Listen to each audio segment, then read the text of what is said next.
It's your boy Len Bowen representing Winnipeg, Canada. You're listening to Cabbages Podcast.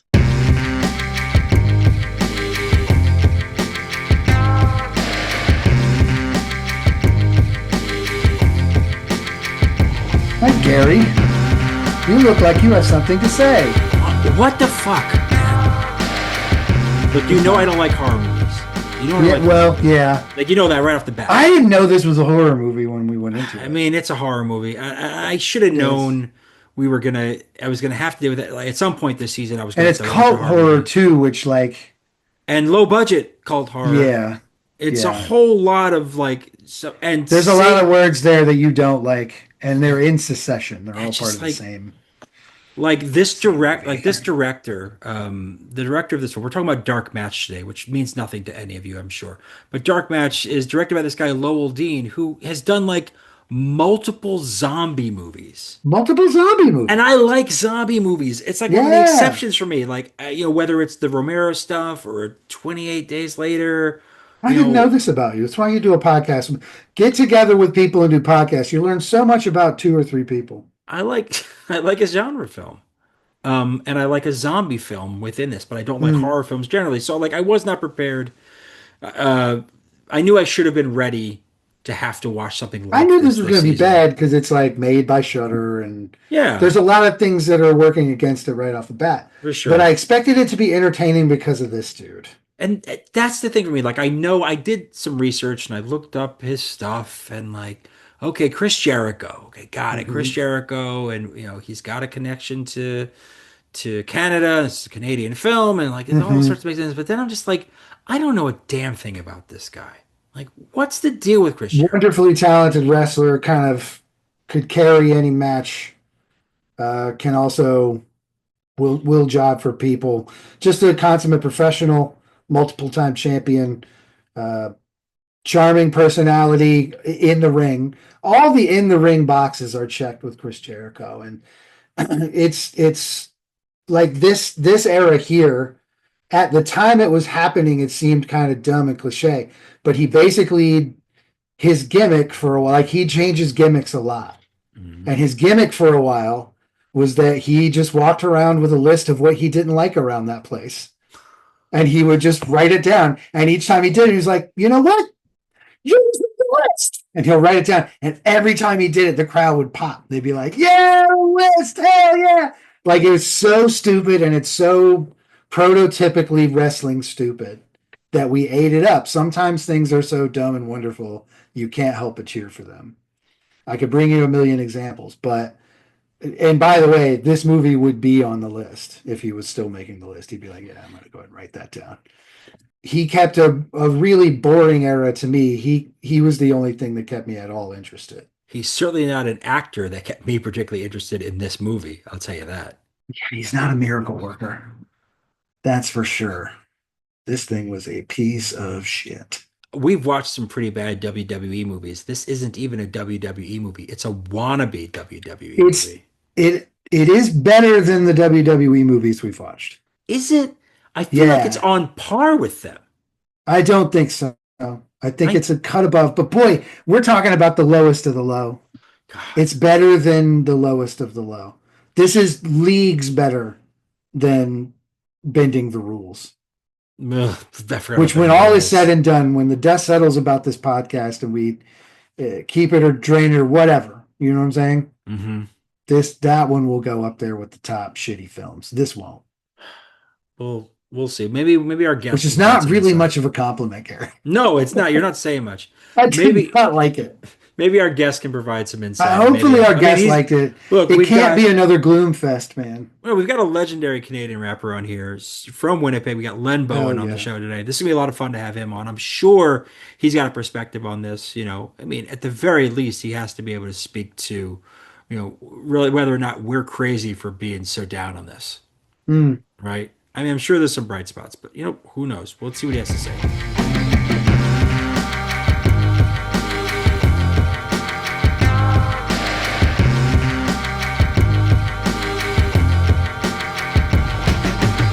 Man, I am honored to have this guest on today's show. Joining us now is Len Bowen, an iconic presence in the Canadian hip hop underground. This Winnipeg rapper has been on the scene since the 1990s. Real ones who've been around might know him as Scotch from the group Different Shades of Black, aka Shades of Black, aka Shades, or for his more recent solo efforts under his own name, like Nothing for Granted. His latest album is called If You Don't See Me, You Saw Me, available on Bandcamp and wherever music is streamed or sold. Hello and welcome to the show. Thank you, thank you, thank you. It's nice to be here. We've been wanting to have you around for a while. Obviously, we've been following you for a minute, and recognizing that having you on a show like this is really special and kind of important. So we wanted to make sure that we gave you an episode that felt fitting. We wanted to make sure that we gave you, we're doing these wrestling movies. We had to give you somebody who had a connection to Winnipeg. It seemed only right to do so. But before we get into Dark Match, I wanted to talk about your latest project. And, one of the things about this that's of interest to me is, I want to give some shine because much like your last project, this one has this real cinematic quality to it. And I get the sense that there's an intentionality to that. So how intentional is that in your approach to making music to sort of make it feel like a movie or like you're experiencing something cinematic? This project, to be honest with you, was just me going through so many different things personally. And it just came together out of just genuinely pouring my emotions in it and allowing myself to be vulnerable.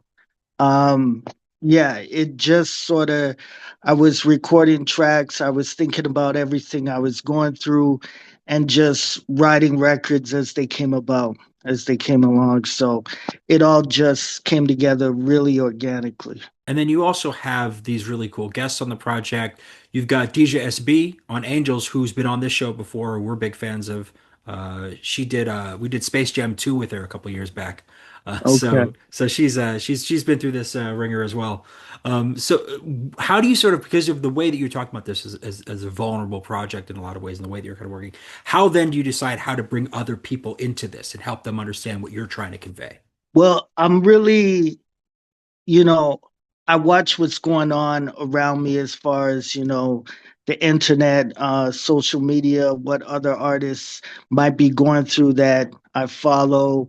And it was just a record where I felt like she would have something to say, like she would have fell into the pocket. So I basically reached out and gave her the idea, the premise of the song I was writing, dedicating it to the loss of my grandmother during the pandemic. And, it resonated with her. So it was like, just everything just poured out like water on both ends. I gave her the record and she returned it in, less than, she gave me a rough in less than 24 hours. Wow. Okay.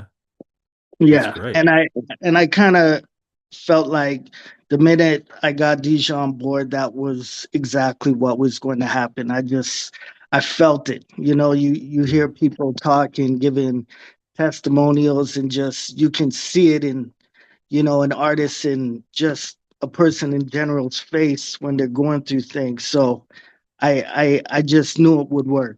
And it definitely does. I mean, it's a great project. We both are really rocking with it. We're enjoying it. And it's one of those things where I feel like a lot of times people get kind of hung up on like release dates. And so they sort of forget about a project or maybe they check it out. Like one of the reasons why I wanted to have you on here is just to give people another opportunity. If they have checked it out, to revisit it. If they haven't checked it out, it's a great opportunity to go and get it.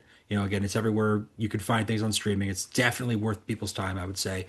And like, I mean, I was going back and listening to some of like the older Shades records in advance of this conversation too. And it's just like, there's a world of your music that I feel like people who would be discovering you for the first time based off of a conversation like this have a real opportunity to kind of get into a really, a pretty deep discography that really spans some years. So I'm glad to have this chance to do so. And I'm sorry that we had to do so under the circumstances of this particular film. Dark match. Dark Match, which again, we Yeah. chose this because we wanted to really establish. We were like, I started doing my research saying, I want to have Len on the show. When we had Shad on earlier this season, I mentioned your name, and he was like, you got to get Len on the show. So it just reinforced what we already knew. Right. But then I said, okay, well, I want to do it right. I want to make sure we have something that represents Canada. And specifically, I wanted something that represented Winnipeg.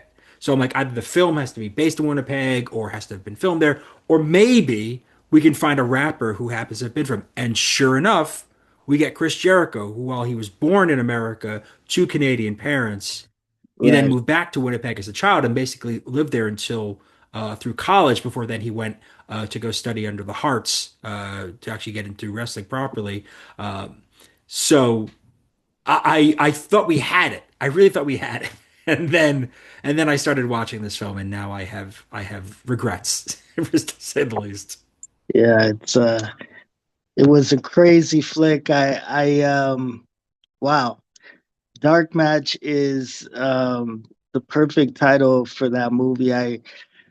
Just looking at the cover, um, I really don't, because Chris Jericho is pretty much from Winnipeg. He wasn't born there, but he grew up there and everything. But a movie like that's they were trying to capture the 80s, what was going on in wrestling, a lot of behind the scenes things. If you're in to wrestling and you heard all the stories, you'd be interested in certain characters, and you'd hear things like, oh, this person might have, not like this person, or somebody was seeing somebody. You kind of saw that relived through the movie, Mm. and like a lot of politics about, you know, um, just the interracial relations, and people not worrying about Backstage wrestling that. politics. Yeah. Yeah, a lot of that, a lot of that.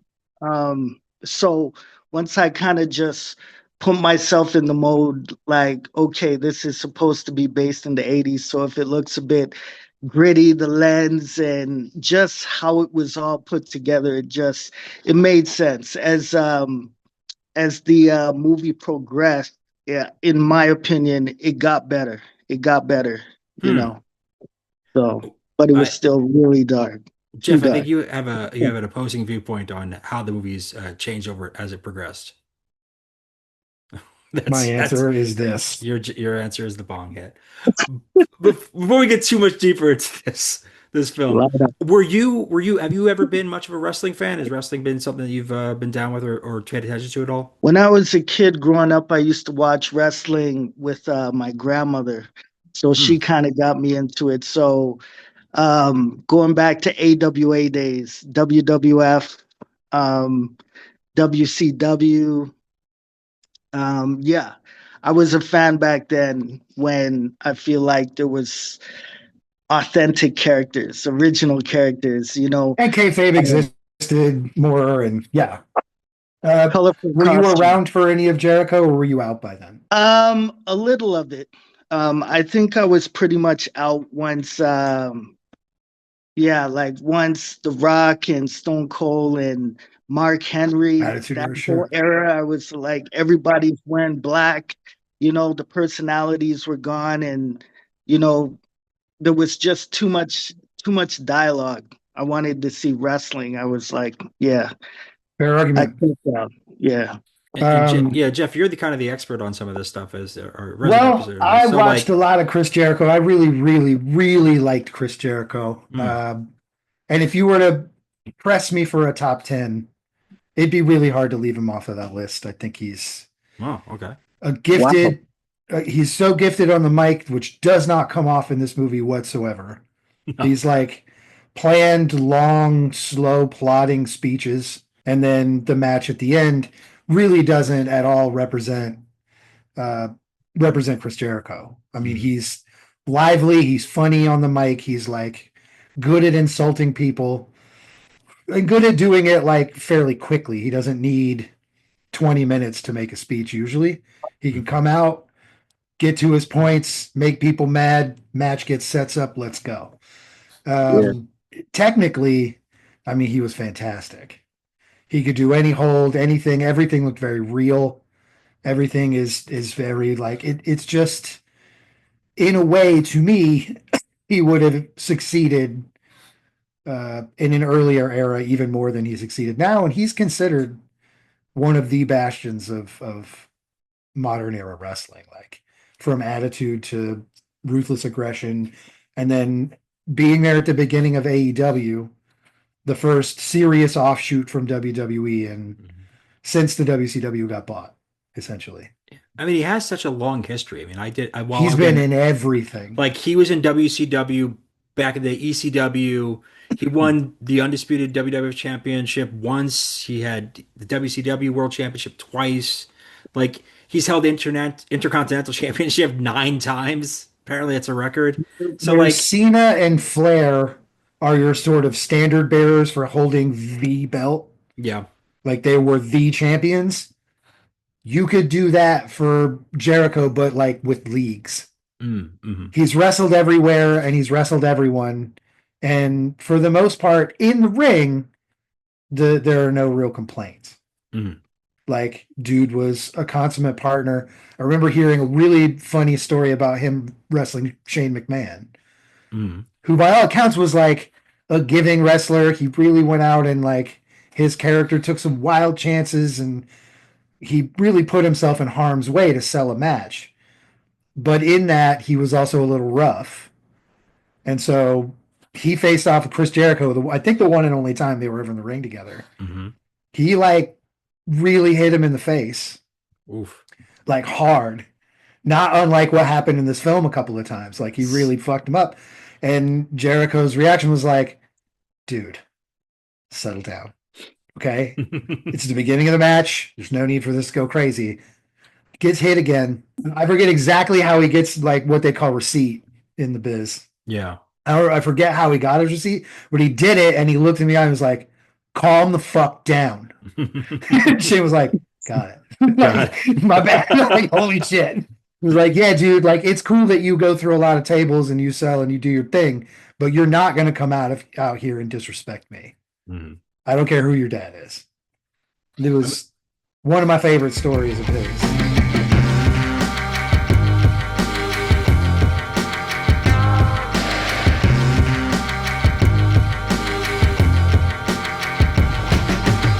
I mean, I guess when you do with somebody who is a veteran like that, who isn't reviled internally, then it's like, yeah, you have to show some I level mean, of that. he worked with everyone, and when he came over from WCW to WWE, this was a little before the internet had taken over to the point where you just knew if you wanted to know. Okay. Yeah, right. So a lot of people were taken by surprise, and the crowd pop is like a top 10 all-time crowd pop. Okay. When he appears, it's a big build-up.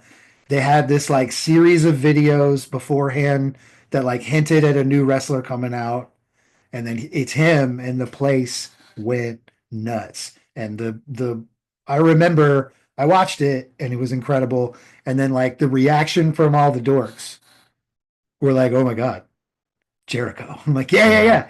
And he's like WCW, not the best place for young wrestlers to get come up. Like it just wasn't going to happen. They weren't gonna be promoted. Well, neither in the in SAW, the imaginary wrestling thing in this film, doesn't seem like those people are in It a feels good like this thing position. has experienced wrestling knowledge behind it.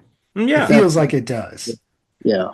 there's a definite, clear sense of fandom and love for the sport itself, for sure, and sort of for the culture of it. Like it doesn't. Again, I'm not like as you think you could probably tell, Len. Like Jeff is well versed in this stuff, and for me, it's like when I was a little kid, I watched some wrestling, I know and enough to then be dangerous. once I Shout out Michael wasn't, Jackson. yeah, I'm aware of what you were doing there. Now, while when I was a kid, it wasn't that much of a thing for me beyond my childhood. But like, I understand like there's a culture around it. You kind of have to respect that. And then I also respect that there is this whole Canadian side to that culture in terms of, Of course. some of the family traditions that happen. I mentioned the Yes. hearts before, but like we've had this stuff where it's been going on for generations and it's been a part of it. So there's a certain sense of kind of honoring that with a film like this. It's just again, you're dealing with this is the other side of it. It's a genre of film that I don't watch a lot of horror films. I'm not a fan of horror movies. I'm the guy like who I like stupid comedies. I like a dumb action film. and I'll watch, kind of whatever popcorn things are going around. But for the most part, I'm not reaching for the horror movies. Is this the kind of thing you would have reached for, kind of generally? Or do you like these sorts of things, like horror films, or no? No, no, not at all. The whole cult thing and the sacrificing, I found it interesting as far as the effects. I thought the wrestling, was decent. But no, Compared to normal Hollywood standard, it was. like there was nothing that looked, obviously it's fake, but it didn't look fake in the movie. Like it looked like everyone was connecting. Um, yeah, it was intense. It was intense. It was, yeah, one of the goriest, like comparing it to other wrestling movies I've seen, this is probably one of the worst, but the wrestling was still That's good a low nonetheless. bar too.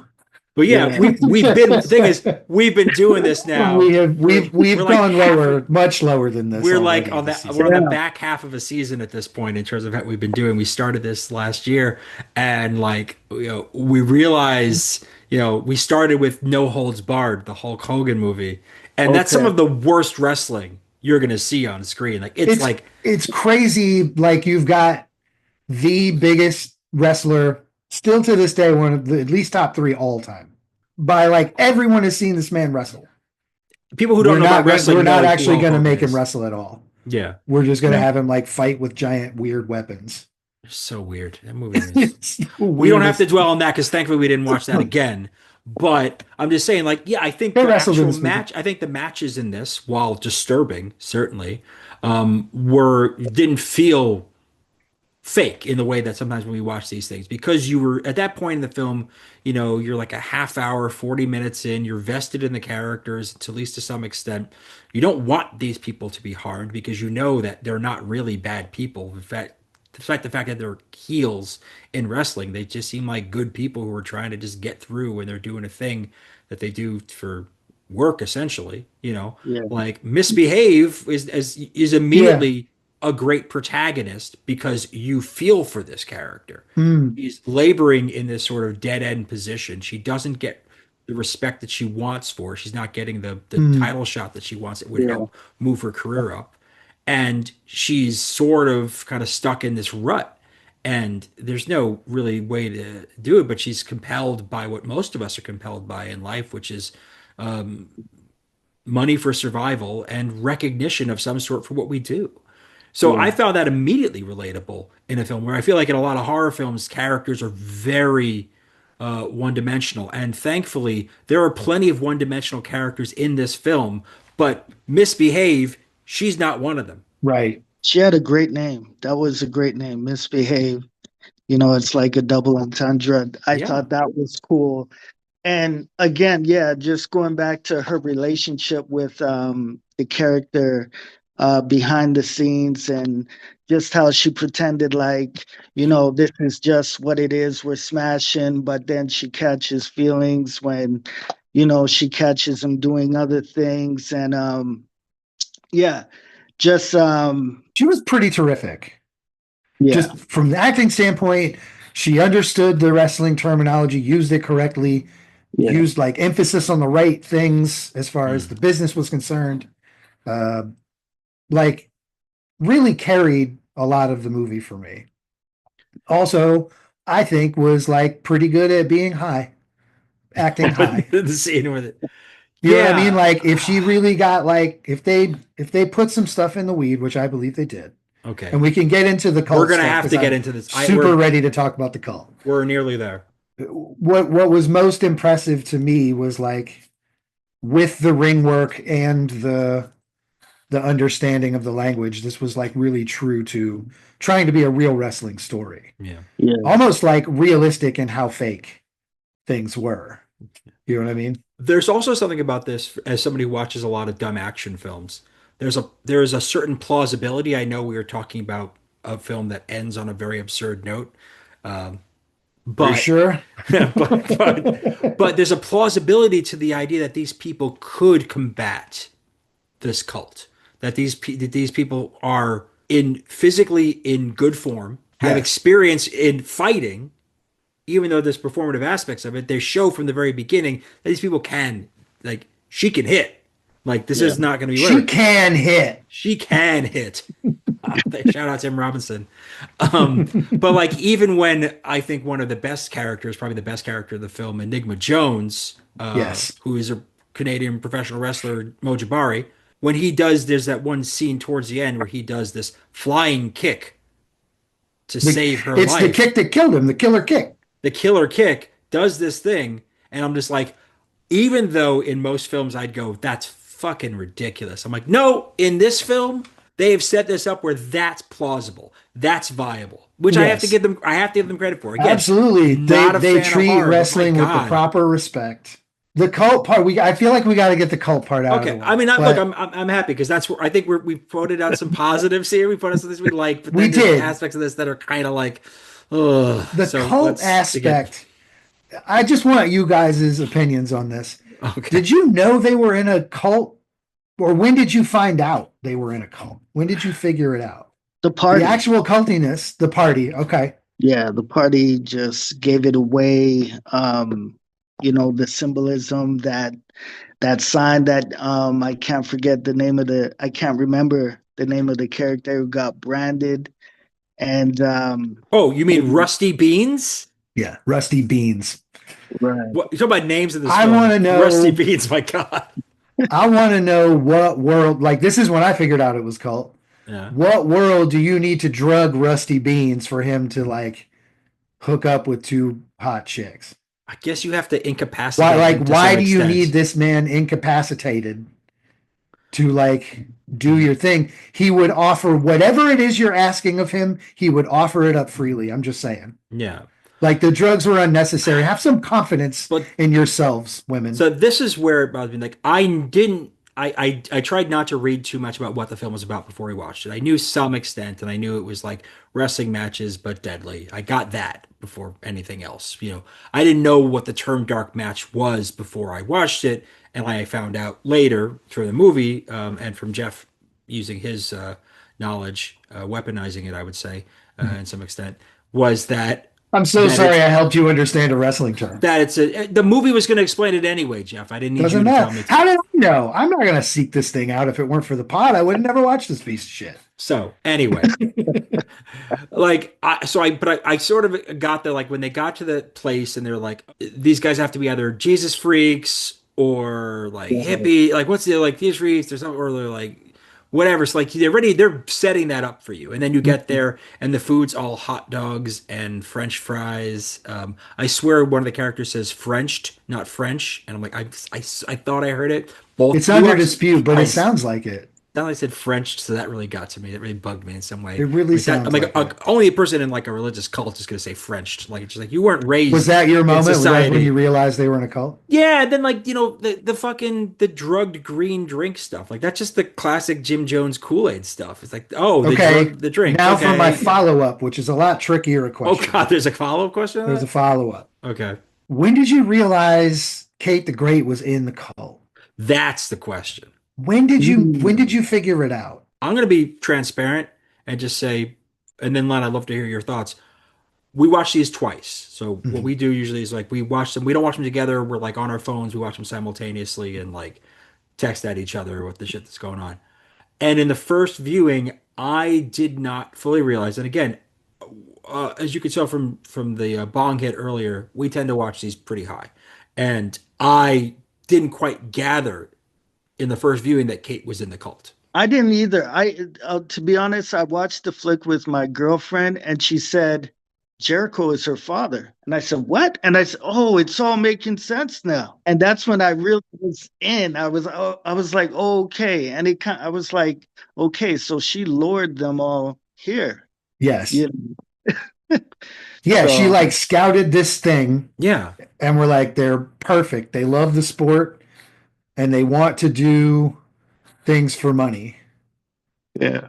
Which guess it's wild that she like got up to be the champion of that league Right. in the short amount of time it probably took to realize both of those things, that they're marks. That they're, Like you have to start to easy believe marks. you start to have to believe that there's a really even though this film defies the idea of complexity in its actual plan that they're trying to do. Yeah. All this stuff for this ritual, these 5 deaths in the ring to activate this particular ritual. Um, Yes. that by her being part of this and being in on this suggests that she joins the league that her father was ousted from, Right. rises in that league to the point where there was a scene where there's a scout in the audience. She seems to be actively trying to gain the scout's favor. So it's like she has to think that at some point in this process, she's going to be able to go and continue about her life and her career as a professional wrestler once this particular wrestling company is no more as a result of the actions of the cult. So I'm already just being like, where's her motivation? So I'm like, is she the question that kind of comes to my mind after the second viewing, where I fully am cognizant that she knows what she's doing. She's doing this stuff on purpose, is why she's trying to get Mhm. misbehave high, which is why she's trying to, why she's acting so fucking weird in the lead up to Well, all of that this. was the thing, is that Is she a true believer? Is she a everyone's true believer or not? the point in all of that whole party seemed to be, hey guys, if you happen to be partying with one of the members of SAW, would you be so kind as to drug them? Wouldn't that be a fun time for everybody if a bunch of these people got Yeah. drugged? So So, like, it's hard to tell because there were multiple druggings. yes, It was multiple hard to druggings. tell if this drugging was like, I'm doing this for cult reasons, or I'm doing this for my reasons, or I just like Yeah. getting high and my friends are here and we're all going to get high. And what was the point of the drugging? Like, practically speaking, what was the point of getting these people incapacitated in some capacity? Is this just part of a larger satanic ritual? Like, or like the sexual assaults that happen The thing is, against they these guys, need them right? to be sharp the next day Yeah. because for some reason they've decided to like fool them for as long as possible, Uh-huh. even though it would be pretty tough to say hide the fact that you're murdering people. It's hard. It's really hard to hide the fact that you're murdering people. I'm just saying, like, the bodies are Yeah. around, and how did they clean the ring so quickly The ring in between changeovers make matches? no Because sense. that's a lot of blood, it's a lot of water, it's a lot of dirt I don't every understand. time they're about to come out. And there's like Please, a equipment whistle. involved. There's fire. There's fans. There's like There's I a don't fan understand. underneath the thing. There's no way someone doesn't fall on it and say, "What the fuck am I falling on? This hurts. What is this?" Yeah. It's Also, they figure it out pretty quickly, but still. Go Well, ahead, because sorry. the one thing that does happen is because they are held, basically there's armed guards and the door's Right. locked, then it's like we know something is wrong. And now we all know something is wrong. And now we're in the thing. So they're no longer trying to hide to keep the illusion going, Right. really. They do it very vaguely in the first kind of Right. interaction. Was that door closed? Was that door locked? And then it's like, okay, now Then they're we know kind of what onto this is. it, yeah. Now we know something bad is happening. And they Right. know you know, but you can't do anything about it because there's no way out. It's puzzling to me because I don't understand the purpose of the rituals really beyond this larger thing, this Lupercalia, or whatever they're calling it. Right. Why are the elements important for these matches? Why does there have to be an It's inferno all match, a it's water all match, a supposed to wind be match? part of the potion that brings back the Dark Lord. Which, yeah, which yeah. which is Which not we don't made, know is which the is not made point. clear to us at all. No, we don't know Until that's the the point end. until this motherfucker appears and we're like, oh, this was all about bringing back Satan. Oh, Like, Len, did you have any idea okay. what the point of those rituals were? Why those elemental matches were happening? Did you gather No, anything? no, not at all until they went through the hole in the wall and they saw the bodies and they were making off and that one person who was part of the cult was just dead set on finishing what they started and they completed it. So Hmm. it all made sense at the end, what they were doing. But no, it wouldn't have made sense to I don't know anyone who could have figured out what they were doing until the very end, which, made it even more difficult to get through the movie. Because you are trying to understand motivations. Like, it becomes clear at some stage in this, probably two-thirds of the way through, that there are true believers. Yeah. Like, there's And the the God. crowd is in on it. The They're crowd in the is in on it. cult. Yeah, yeah. The crowd is in on it. They're But like, here also to raise the Dark Lord. they are ostensibly true believers. You have to believe that they are that's probably what they are. And then you see there's the woman and the man who are kind of the cult administrators who are true believers.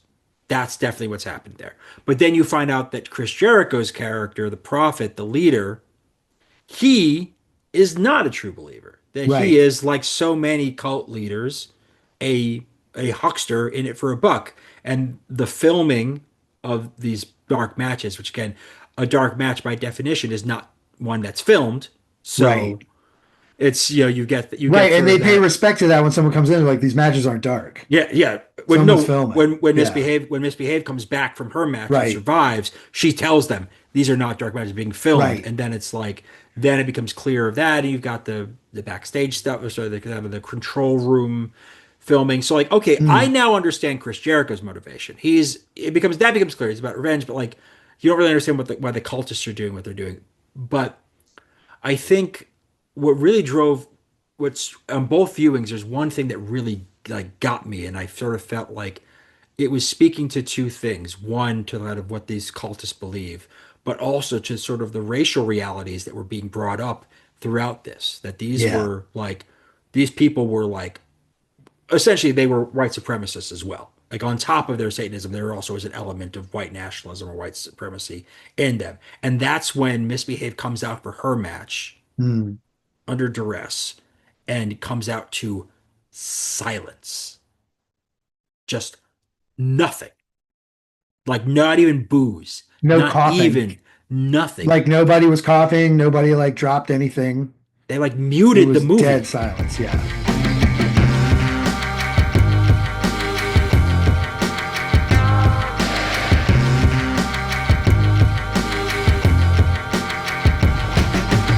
That to me spoke louder than any sort of booing, heckling, because we'd seen her get heckled in the beginning. She spits in that Yes. guy's face and he gets That like was turned on. good. He gets turned on. He's like, boo! Like, so That great. like when that happened, I was so sure that we were at least going to have a very entertaining film It was a good start. because that's a good start, and it like roasts, it flambés the common wrestling fan. Right. Yeah, Like the crowd literally, we're interaction basically was spitting great. in your face, and you're like both turned on and fully against it at the same time. It's weird. Like marks are that we're just like, I would definitely go back and be like, "Holy shit, Miss Babe spit in my face." I'm a mark. Call me what you will. The crowd interaction was really good. It was entertaining.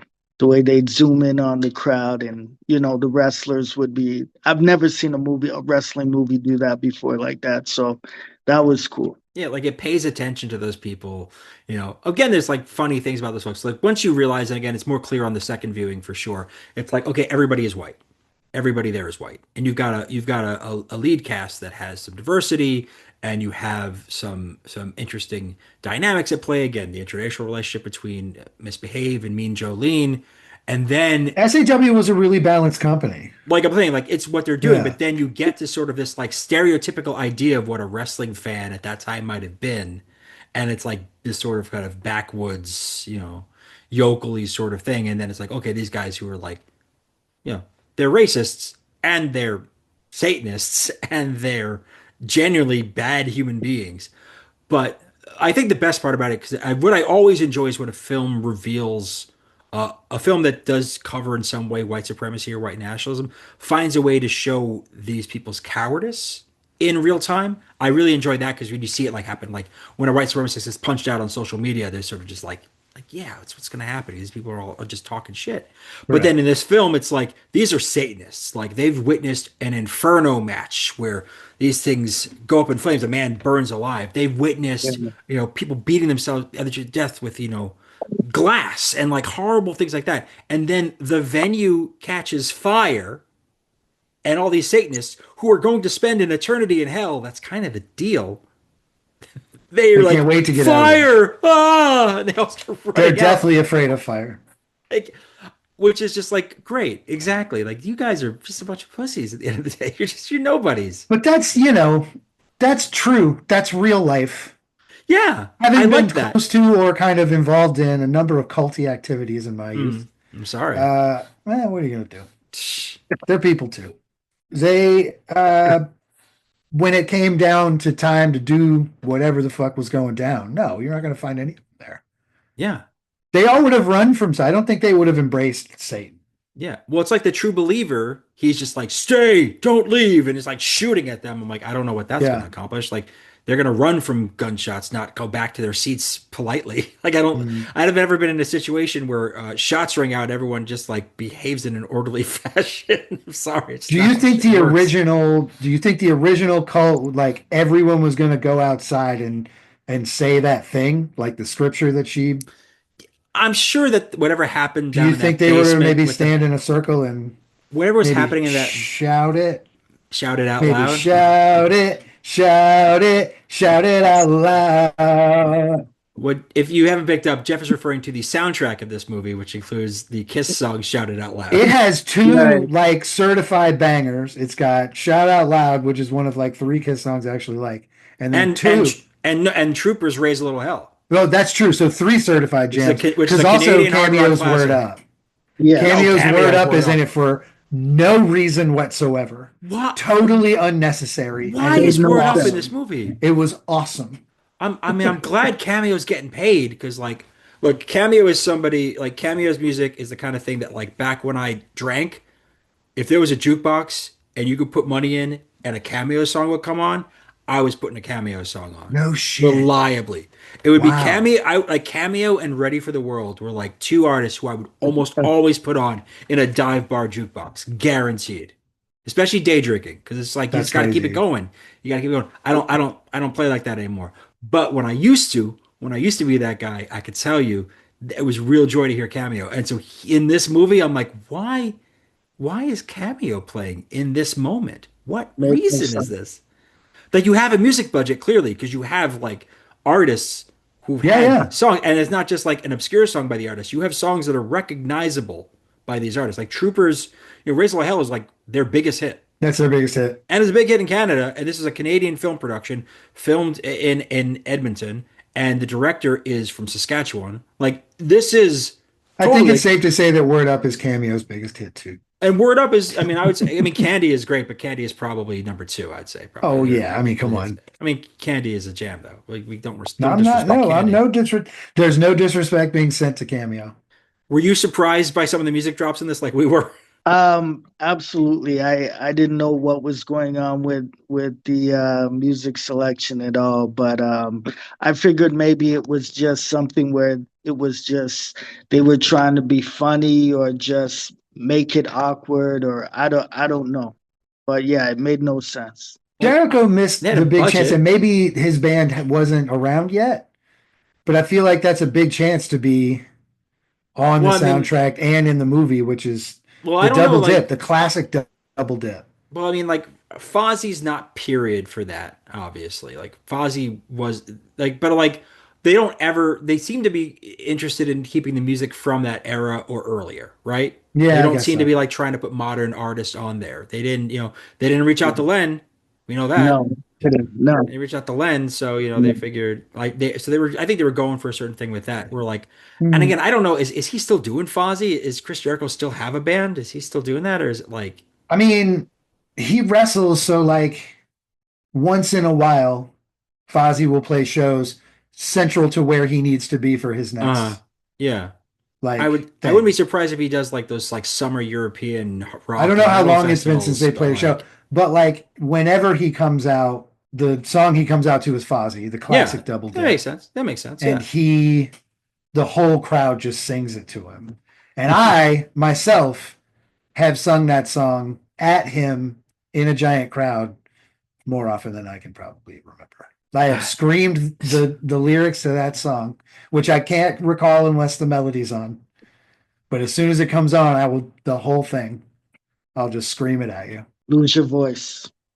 Worth it. I Worth think it. It's one thing we all agree on. That awful, awful song is totally singable. We can all sing it together.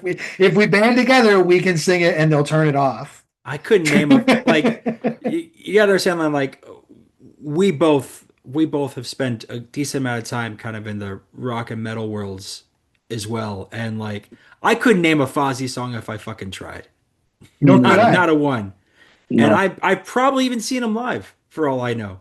And I couldn't even Possible. register. I couldn't even register. Couldn't even register that. It's a terrible band. I mean, it's called Fozzy for fuck's sake. The general rule with Chris Jericho, Hmm. is inside the ring or around the ring, you're going to get 100% of what he's got. And he's going to usually give you a very good match and good talk and good reasons to feud for the most part. Mm. Outside of the ring, insufferably, like impossible to love. A total dick. Okay. It's just like the character lends itself for you to believe that you like this guy. Like he's a likable dude. He's funny. He's charismatic. All of it's there. Yeah. And then it does not translate to the human being. That's what I've heard. I don't know him personally, but that's what I've heard. I feel like in this film, we get this sort of villainous version of him, certainly, and it is a very one-dimensional character who's just solely revenge and profit. So we get that. We don't learn about the revenge angle until like more than halfway through the movie, though. Well, because it's not because Mean Jolene is drugged, so we aren't able to get the reveal instead out of him. trying to figure out an action plan for escape, he like cradles this woman and tells her the embarrassingly long story of this cult leader. Oh God. And it's that exposition, in the back room. You guys could have been gone. And if you did have anything with what's his name, Jimmy Pickles, Rusty Beans, yeah, Rusty Beans, Rusty Beans, you could just leave him to be sacrificed because, fuck him, he got you into this. Yeah, if you really feel that way, you just bail, get out of there. But he's just like, lo, these many years ago in the wrestling business, I ran afoul of a man. You're like, what the fuck is going on? The exposition at that point is so pointless. But look, just give us that early is all. You know what I mean? But during the exposition third of the film. I understand why it's there, and they probably could have dealt with it differently. From a filmmaker, could have dealt with it differently. It could have been a flashbacky situation. Right. It could have been whatever. But you're working with the budgets you're working with. It's a lot easier to have a character talking to the camera in the scene that you're in, rather than try to recreate these older fights and do this in a weird way. But at the same time, if they had left in this situation, we wouldn't have seen just how awesome Enigma Jones was. We haven't talked about Enigma. And we've really only scratched the surface of this. Where are you at on Enigma, Len? Enigma Jones. The silent masked man. Enigma Jones. What tripped me out is, when they were escaping and Enigma rose from the dead and Misbehave just casually turned around and looked at him and started talking. Wasn't scared, didn't flinch, didn't jump. I thought that was, ridiculous, but that was pretty wild. I would have liked to have seen who Enigma Jones really was. I wish they ripped the mask off. Yeah, that would have been dope. Especially because he's a recognizable figure in Canadian wrestling, like Mo Jabari, the actual guy. He's established and he's been doing this for a minute, and he's not a nobody. So it would have been. I think nice that would have gotten a little too. pop. Sure. Yeah, I think some people would have been pleased. Fans, I think, would have been really pleased to see that. Right. I appreciated his near silence.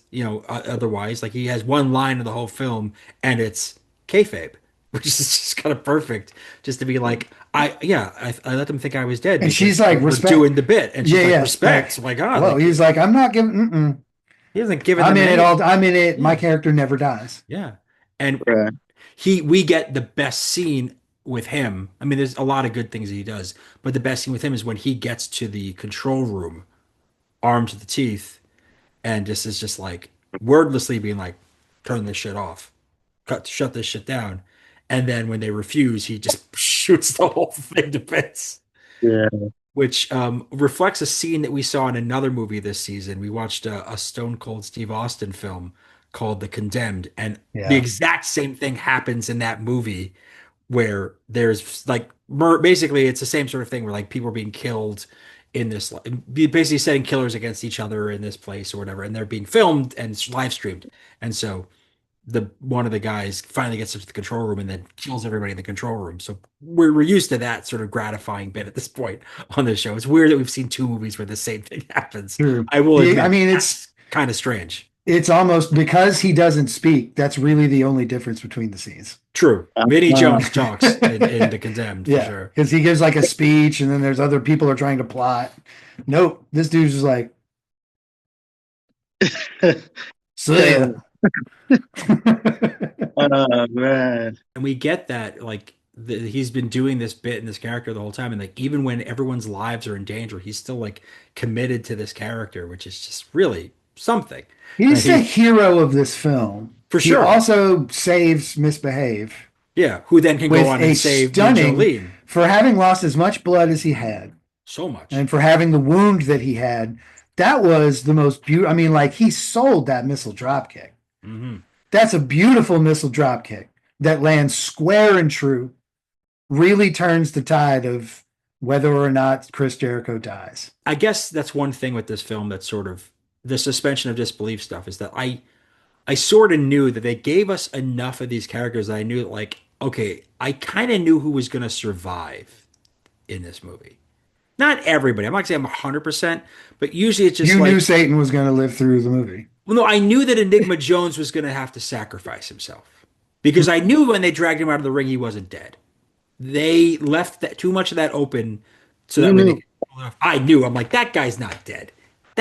That's not a dead No, guy. yeah. No, Because the way they showed how like thick and thin Enigma Chris figured it out was. silently. Everyone else had to talk their way through it.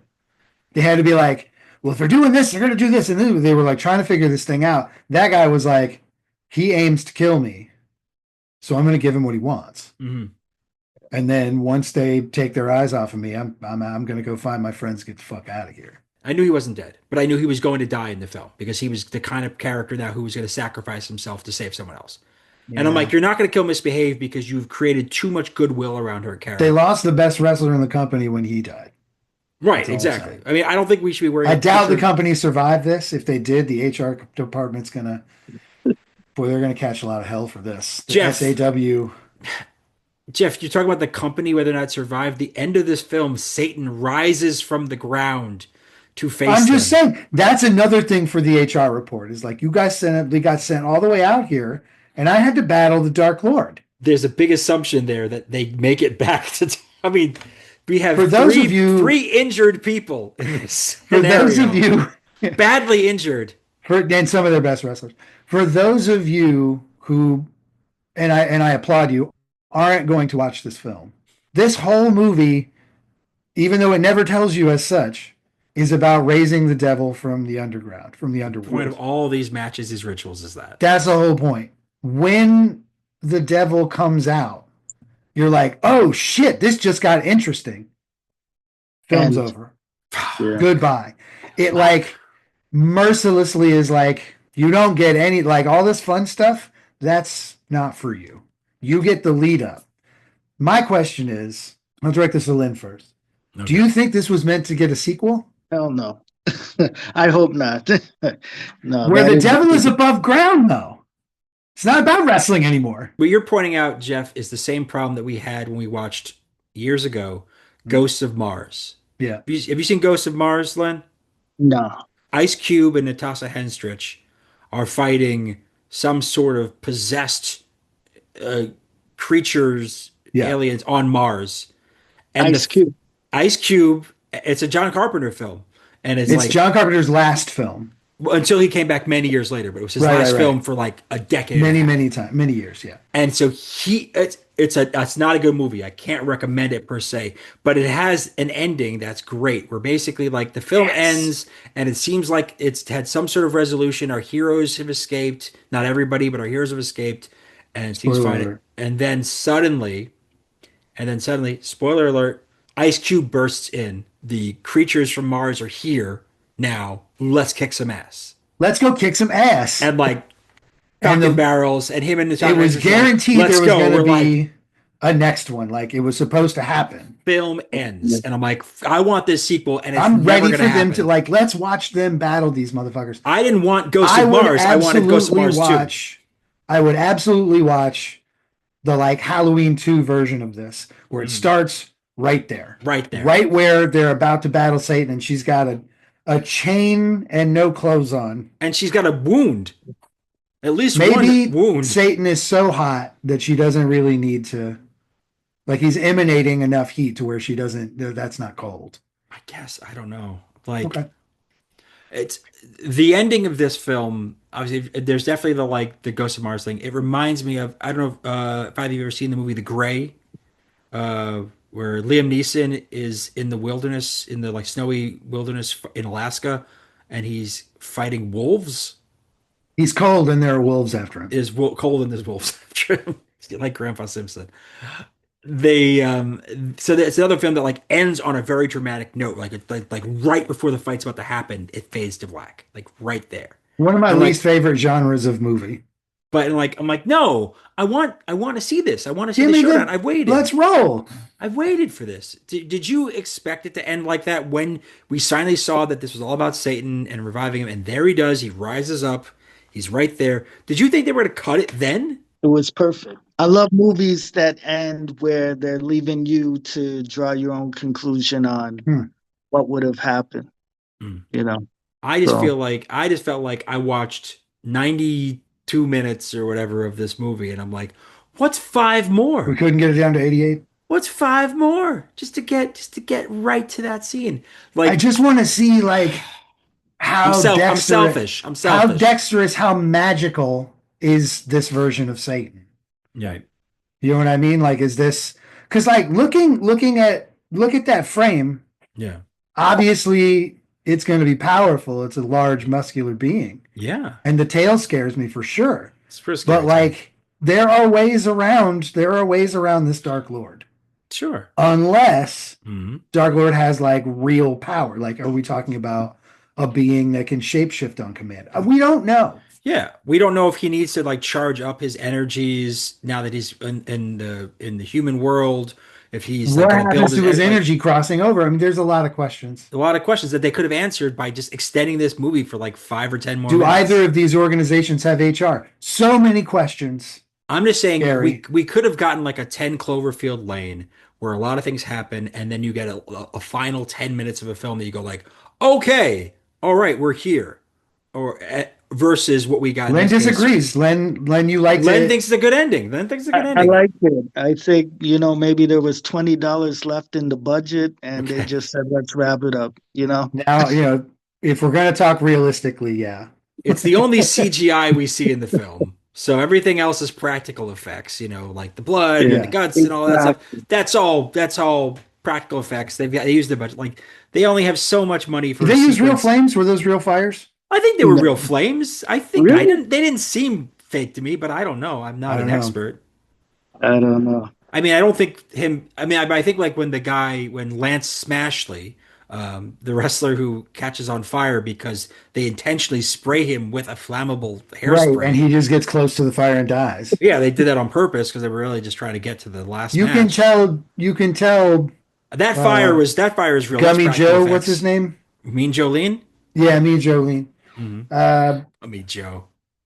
Gummy Joe. You know Gummy I Joe. know Gummy Joe. He's a hell of a wrestler. Hell of a wrestler. You can tell he's a heel because he screams somebody help him for like Mhm. so long and does nothing to help him. Doesn't even help him. Absolutely nothing. Yeah, he's not gonna. Like, dude, what like that you're in a cult setting and these people are cheering for death. Do you expect them to stop his death? I don't. Yeah. I don't think they're gonna I'd be say he was a swayed. heel and he was selling. That's all I'm saying. Okay, all right, fair enough. Fair enough. I mean, that's there. Well, I think the only real question I have now, and again, this might be tied to some of the things we talked about, like, but why is the devil green? Mm, let's talk about it. What? Why? The devil is characteristically presented as red. Now, obviously, we Mhm. know Misbehave's aesthetic is red, and regardless of her outfit in the ring, the kind of red and blue sort of like North Face style outfit she's wearing outdoors in the snow earlier in the film is great. I would have loved that in 1986. I would have been absolutely all about that outfit. But like, why did they decide to make the devil in this film a green demon? Like, It's is Yeah, that I'm confused too. the Play-Doh green, I don't know. It's because funny it call. takes away, right? If Play-Doh he had green. been, That's a really good description. yeah, Play-Doh green, like it's an absolutely artificial. It only plays up the fact. It really only really emphasizes the fact that we're looking at CGI, and we know we're looking at CGI. We're not like we're not At least it wasn't AI. I'll give them respect that it's not an AI generated devil or anything like that. We are seeing a true CGI thing, like, but at the same time, it's like he could have been red. Is it just the color contrast of this scene? They wanted it to be red versus green. Like I don't. The only other thing I can think of is like they had a certain budget for CGI and not a budget for color correction. Like they're Yes. just like you're gonna get a devil and it's gonna be whatever color we did in the rendering. That's it. We're done. Okay, but maybe we're asking the wrong question. What do you think? Like maybe this wasn't specifically to bring the Dark Lord Satan, but a minion or an associate, Yeah. a demon, perhaps. Hmm. And perhaps that demon's name is the name Greenzo? of whatever this festival Greenzo? is. Like Greenzo. like Greenzo. It's just in the credits of this Greenzo film. out. In the credits of this film, it says Satan, which is what It bothers says me. Satan. It does. Satan. I went to the gonna credits. ask, I like, went is to the it in the credits. I credits? looked at the. We watched the credits. That's how fucked up we are. We Right? do, but We for some watched the reason, I just credits. didn't put it together. Yeah. So Satan. It had to be Satan. It's green Satan. It's Has green there ever Satan. been any precedent? I don't know Is it enough Canadian? about Satanism. Maybe Satanists can check us on this. Like, is traditional Canadian art depicting the devil as green? I'm saying, You is know there- what? The more I look at it, you guys remember Eddie Murphy, The Golden Child, like Mhm. that Yeah. Yes, 80s of course. effect. They're kind of matching the era. Oh, Okay, see, I there like that. now we're That's now forgiving. that's actually really that's a good point. That's sort of stuff I that like we it. can miss on stuff like this. If they're actually trying to keep it to period, and there are Yeah. representations of demons in this vein, like in the Golden Child. My God, They hit it bang on if that's what they were trying to do, just stay within the era, you know. I'm not going to try and figure out if it's true or not. I'm just going to believe it. I want to believe. Yeah, that's a good theory, and I'm with it. I want to believe.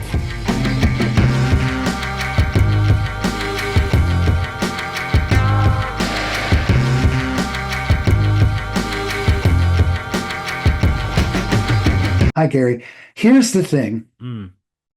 I don't know that I've ever disagreed, and with all due respect to our wonderful guest, who I'm such a huge fan of and will remain forever a huge fan of, Len's great.